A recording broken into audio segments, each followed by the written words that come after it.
Hello guys, तो पिछला lecture में हमने बताया था पास्कल्स लॉ के बारे में, थोड़ा सा इंट्रोडक्शन दिया था कि एक्चुअली में होता क्या है और आप लोग को फीलिंग के साथ समझा दिया था, है ना।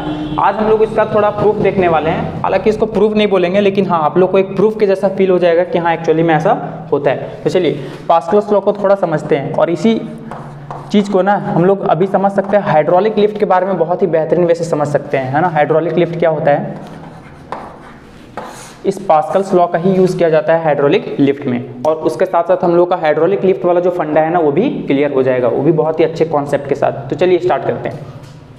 मान लीजिए मैंने एक ऐसा क्रॉस सेक्शनल वाला एक ट्यूब बनाया, ठीक है। एक यहाँ पर पतला ट्यूब है, सर्कुलर सिलेंडर लिया मैंने, ठीक है। और यहाँ पर जो है ना थोड़ा बड़ा सा ट्यूब लिया हूँ, इसका क्रॉस सेक्शनल एरिया ज़्यादा है।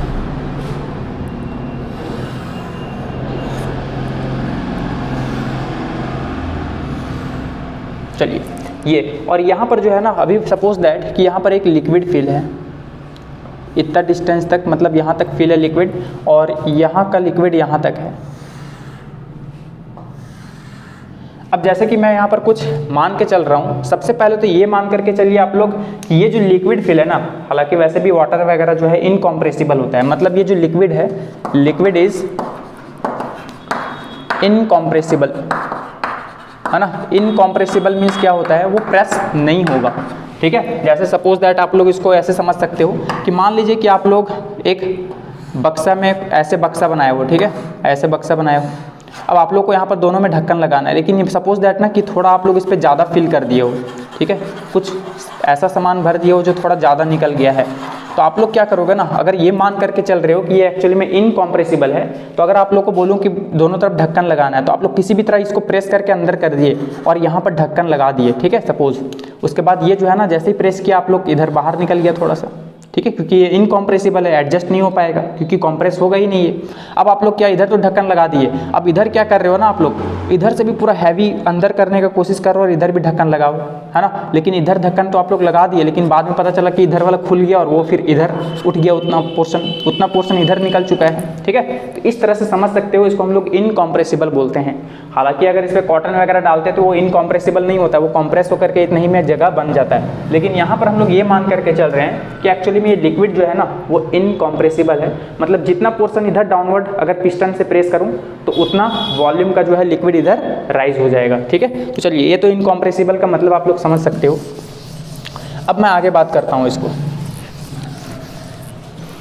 चलिए इस चीज़ को समझते हैं। जैसे सपोज कि पिस्टन से, हाँ यहाँ का क्रॉस सेक्शनल एरिया मैंने A1 माना है, ठीक है, और यहाँ का क्रॉस सेक्शनल एरिया को A2 माना है। क्यों एरिया अलग अलग क्यों है, क्योंकि यहाँ का पिस्टन जो है ना, यहाँ का एरिया क्रॉस सेक्शनल देखिए पतला ट्यूब है और यहाँ पर चौड़ा ट्यूब है थोड़ा, ठीक है। चलिए अब मान लीजिए सपोज दैट कि यहाँ पर एक कोई फोर्स लगा रहा हूँ मैं, है ना, F1 फोर्स। तो हम ये जानना चाहते हैं कि एक्चुअली में यहाँ का जो फोर्स होगा वो कितना होगा, ठीक है। तो यहाँ का अलग फोर्स हो जाएगा, तो मान लिया F2 फोर्स है, ठीक है, दोनों का अलग अलग मान के चल रहा हूँ। अगर यहाँ पर F1 फोर्स लगाऊँ कि A1 क्रॉस सेक्शनल एरिया पर, तो यहाँ पर कुछ फोर्स एक्सर्ट होगा, क्योंकि जितना हम लोग इधर पिस्टन से प्रेस करेंगे तो उतना ही वो फोर्स अपवर्ड डायरेक्शन में लगेगा, क्योंकि लिक्विड इनकॉम्प्रेसिबल है। और यहाँ का एरिया कितना माना है मैंने, A2।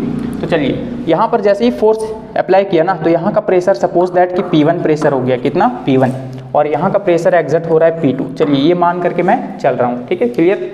अब चलिए अब यहाँ पर थोड़ा सा हम लोग इसको लॉजिकली समझने की कोशिश करते हैं। जैसे सपोज दैट कि मैंने यहाँ से F1 फोर्स लगाया, तो ये लिक्विड जो है ना पिस्टन से प्रेस होकर के इतना डिस्टेंस ट्रेवल कर गया, ठीक है, ये D1 डिस्टेंस ट्रेवल हो गया, या L1 मान लीजिए सपोज दैट, ठीक है। चलिए L1 डिस्टेंस ट्रेवल कर गया, इतना लेंथ जो है चेंज हो गया इसका, ठीक।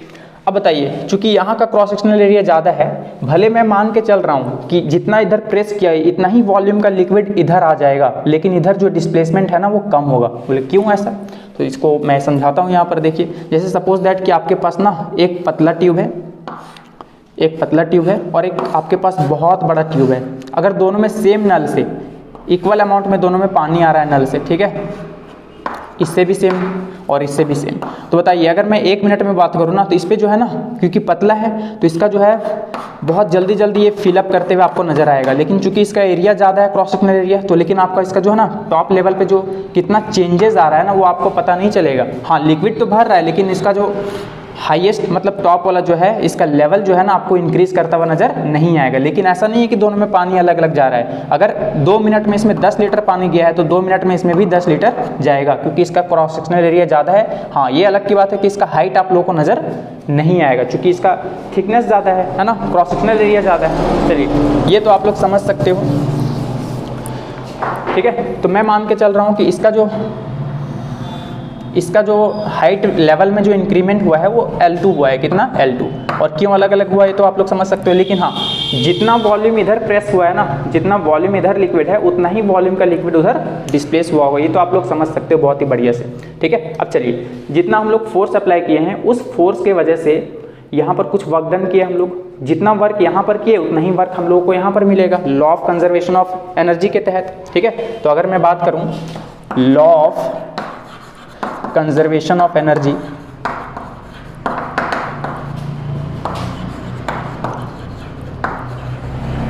ठीक है, तो work done on the system is equal to work done by the system, ठीक है। तो यहां पर क्या हो जाएगा, work on system is equal to work done by the system. हम लोग तो इस सिस्टम पे हम लोग वर्क कर रहे हैं ऑन दी, इसलिए हम लोग इस सिस्टम पर वर्क कर रहे हैं। जैसे ही जितना हम लोग वर्क किए ना उतना ही वर्क के पिस्टन जो है ये ऑटोमेटिक खुद ब खुद उधर हो रहा है, ठीक है। तो वर्क डन का फॉर्मूला क्या होता है, Fs cos थीटा। तो यहाँ पर भी हो जाएगा, यहाँ का चूंकि फोर्स हम लोग F1 दिया था, है ना, तो F1 S डिस्प्लेसमेंट कितना हो गया L1, तो F1 L1 cos theta is equal to इधर का वर्क डन का कितना हो जाएगा बताइए। इधर का फोर्स मैंने मान के चल रहा हूँ F2, ठीक है, और इसका डिस्प्लेसमेंट कितना हुआ L2, तो F2 L2 cos थीटा। अब रहा बात कि थीटा कितना होगा, तो चलिए देखिए, मैंने फोर्स दिया था इस डायरेक्शन पे और डिस्प्लेसमेंट भी इसी डायरेक्शन पे हुआ है, तो फोर्स और डिस्प्लेसमेंट का डायरेक्शन सेम है, इसमें थीटा का वैल्यू 0। इधर भी देखिए, work done by the system जो हो रहा है ना, फोर्स भी उधर ही अपवर्ड डायरेक्शन में लग रहा है और डिस्प्लेसमेंट भी देखिए लिक्विड का कहाँ हो रहा है, ऊपर के डायरेक्शन में, मतलब यहाँ पर भी cos थीटा 0 हो जाएगा। तो F1 L1 cos 0 degree is equal to F2 L2 cos 0 degree, और cos 0 का तो वैल्यू 1 होता है, तो यहाँ पर आ जाएगा हम लोग का F1 L1 is equal to F2 L2। ये रहा इक्वेशन नंबर 1। अब चलिए, law of conservation of energy हो गया। अभी मैंने क्या बताया कि भले क्रॉस सेक्शनल एरिया अलग अलग है, लेकिन जितना वॉल्यूम इधर डाउन गया है उतना ही वॉल्यूम उधर लिक्विड राइज कर चुका होगा। तो मतलब इधर का वॉल्यूम और उधर का वॉल्यूम इक्वल हो जाएगा, ठीक है। तो अगर वॉल्यूम के कॉन्सेप्ट से बात करें तो वॉल्यूम क्या होता है, बेस एरिया इंटू हाइट। तो इसका बेस मैंने क्या माना है बताइए A1, और कितना हाइट तक ये मतलब डाउन चला गया, हाइट कितना है इसका L1, तो कितना हो जाएगा बताइए है ना, वॉल्यूम A1 इंटू L1, है ना, बेस एरिया इंटू हाइट, तो A1 L1 is equal to इधर का बताइए वॉल्यूम कितना हो जाएगा, इसका क्रॉस सेक्शनल एरिया A2 था और वो डिस्प्लेसमेंट कितना हुआ है, मतलब कितना हाइट गया है बताइए L2, तो A2 L2 हो जाएगा, ठीक है, A2 इंटू L2। और ये रहा इक्वेशन नंबर 2। अगर मैं 1 को 2 से डिवाइड दे दूं तो कितना आ जाएगा बता दीजिए, F1 L1 by A1 L1। देखिए F1 L1 upon A1 L1 is equal to इधर कितना आ जाएगा F2 L2 upon A2 L2। ये देखिए L2 से L2 गया, यहाँ से L1 से L1 गया, यहाँ बताइए F1 बाई A1 बच गया, F1 by A1 is equal to F2 by A2। अब बताइए F1 बाई A1 क्या होता है, फोर्स पर यूनिट एरिया, वही तो होता है प्रेशर। तो यहाँ का जो प्रेशर है ना P1 माना है मैंने, तो F1 A1 क्या हो जाएगा, P1 is equal to F2 A2 क्या हो जाएगा, F2 बाई A2 P2, ठीक है। देखिए ये मैं प्रूफ कर दिया हूँ, हालांकि इसको प्रूफ नहीं बोलेंगे, है ना, प्रूफ हम लोग नेक्स्ट वीडियो में करने वाले हैं। अभी हम लोग हाइड्रोलिक लिफ्ट का कॉन्सेप्ट समझ रहे हैं कि जितना प्रेशर यहाँ पर चेंज किए ना उतना ही प्रेशर इधर भी चेंज होते हुए नजर आएगा। मतलब यहाँ का प्रेशर इनिशियली कुछ भी हो सकता है, उसमें अगर मान लीजिए कि P1 प्रेशर मैंने दिया हूँ बाहर से, ठीक है, तो P1 यहाँ पर ऐड हो जाएगा और यहाँ पर भी P1 ऐड हो जाएगा। जितना मैंने प्रेशर चेंज किया ना उतना ही प्रेशर हर एक पॉइंट पे, इवन हर एक पॉइंट पे जो है ना बढ़ चुका होगा, इंक्रीज हो चुका होगा। यही तो था पास्कल्स लॉ। और आप लोग पिछला वाला लेक्चर अगर देखे होंगे तो आप लोग को बहुत ही बेहतरीन वैसे समझ में आया होगा, ठीक है। तो गाइस इसे नोट कर लीजिए, फिर हम लोग नेक्स्ट वीडियो में जो है ना हाइड्रोलिक लिफ्ट के बारे में कॉन्सेप्ट लेने वाले हैं। हालांकि आप लोग समझ चुके हो, है ना, 90% आप लोगों को आ चुका है समझ में, अगर ये टॉपिक समझ में आ गया है तो। फिर 10% जो बचा हुआ है बस मैं थोड़ा पॉलिश मार दूंगा, हो जाएगा कहानी खत्म, ठीक है। तो हाइड्रोलिक लिफ्ट में हम लोग क्या सीखने वाले हैं कि हम लोग अपने से एक्स्ट्रा वेट को कैसे उठा सकते हैं, तो इसी पास्कल्स लॉ के अनुसार हाइड्रोलिक लिफ्ट के तहत। ठीक है, तो गाइस उम्मीद करता हूँ आप लोगों को बहुत ही बेहतरीन वे से ये समझ में आया होगा, और हम लोग नेक्स्ट वीडियो में बहुत ही बेहतरीन तरीके से फिर हाइड्रोलिक लिफ्ट के बारे में कॉन्सेप्ट लेने वाले हैं। तो गाइस आज के लिए इतना ही, थैंक यू।